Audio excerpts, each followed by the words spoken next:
A blessed morning, people of God. Welcome to our morning daily devotional. Maybe this morning you feel tired and unloved. Maybe feeling tired because of pleasing people for them to like you. Feeling tired of showing them that you're worthy to be loved. Or nawawalan ka na ba ng gana sa buhay? O nawawalan na ng pag-asa at labis ang pagkabalisa sa puso mo dahil sa mga problema at akala mo ay iniwan ka na ng lahat at tuluyan ng pinabayaan ni Lord? Akala mo ba hindi ka na mahal ni Lord? When everything goes wrong, when your heart gets broken, when troubles rise above your head, when discouragement and depression weight heavily upon you, where do you turn your eyes? Saan ka naghahanap ng tunay na pagmamahal? Saan ka naghahanap ng malalapitan at masasandalan? Saan ka naghahanap ng pag-asa? Be encouraged. Today, we will talk about God's steadfast love. Pagmamahal na hindi kailanman nagbabago, noon, ngayon, at magpakailanman. While I was in this journey of life, marami akong na-realize about relational love.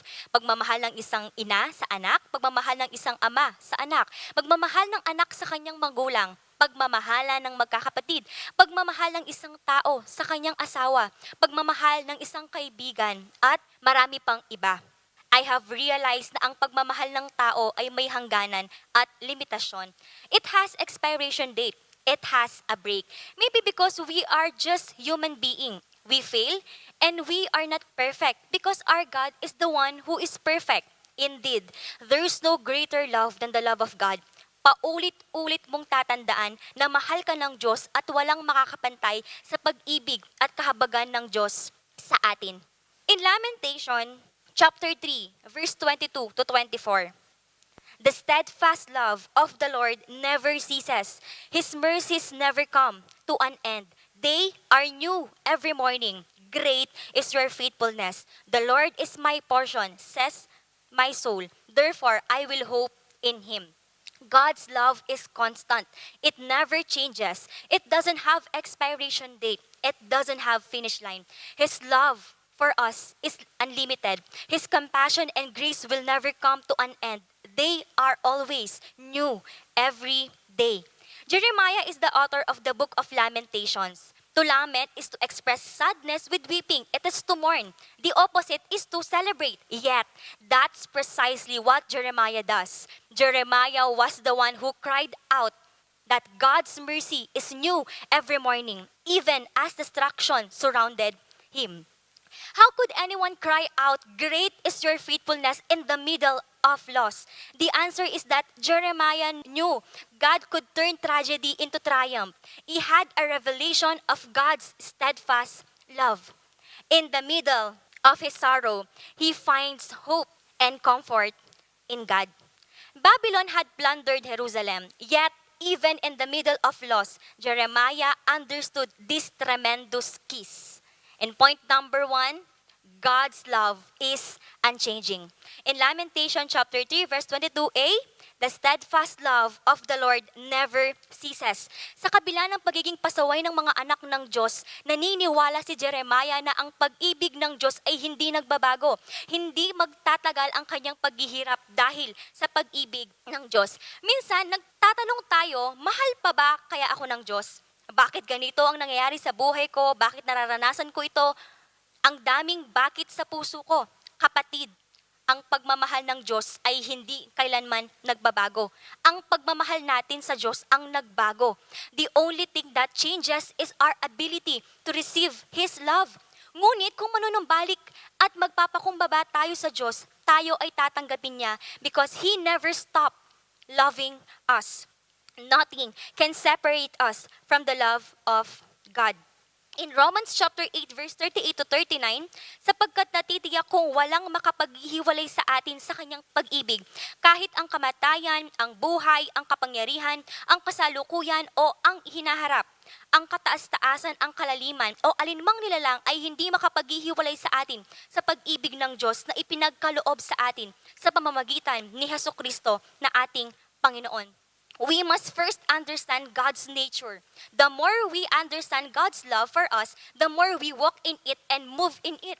The closer we will walk with Him. It is from knowing how much we are loved and adored that we begin to walk in confidence and show God's love to those around us.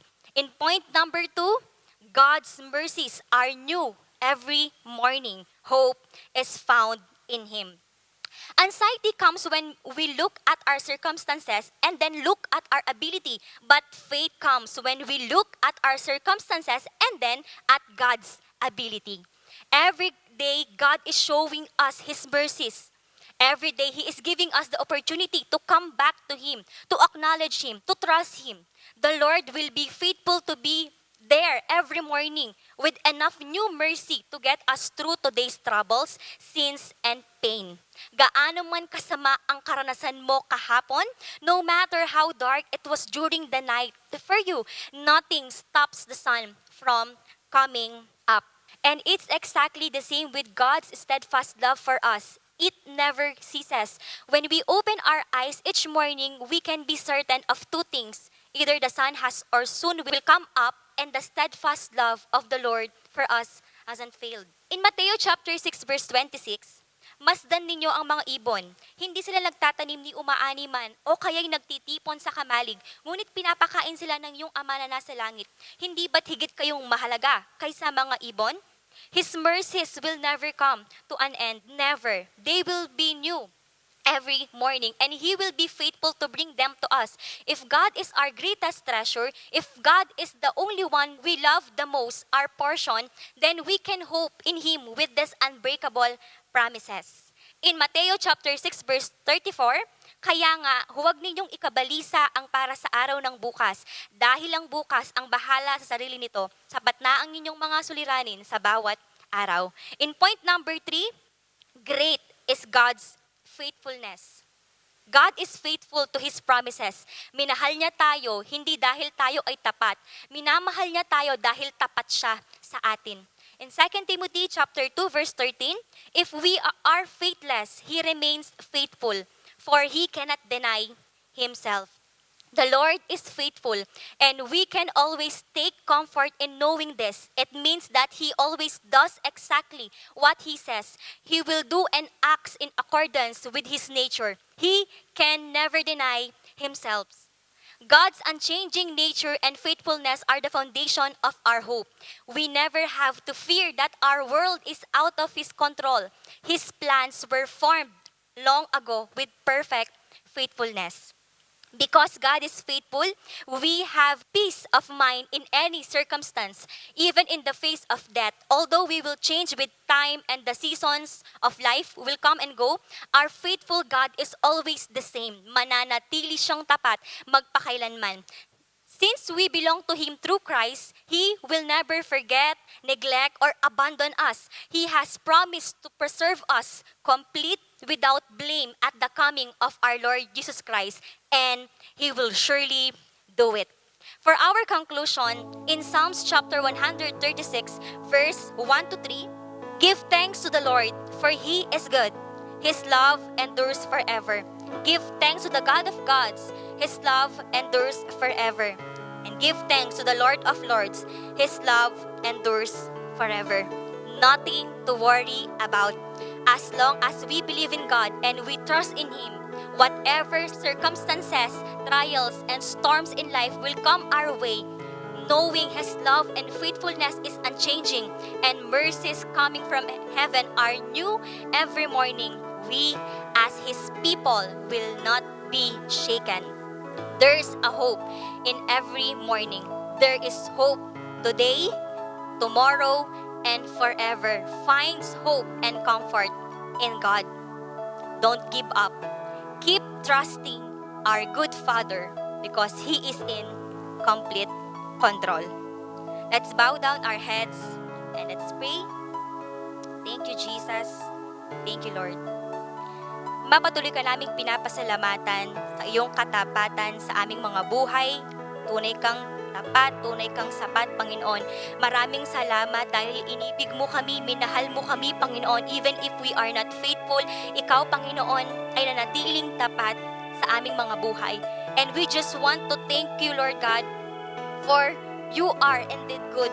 Maraming salamat po sa ginagawa mo sa aming mga buhay, sa araw-araw, sa bawat umaga. Maraming salamat sa pag-asa, Panginoon, na ibinibigay mo sa amin. And we pray, Father God, na patuloy mo kaming ingatan, tulungan, gabayan, Panginoon, upang sa lakaring ininda mo sa amin, Panginoon, ay maranasan pa po namin yung kaluwalhatian mo, the fullness of your goodness and joy. Marami pong salamat sa aming Presidente, marami pong salamat sa aming mga frontliners na until now, Father God, ay meron pa ring battle sa aming bansa, Panginoon. But we believe, God, that you are indeed in complete control and you are faithful until the end.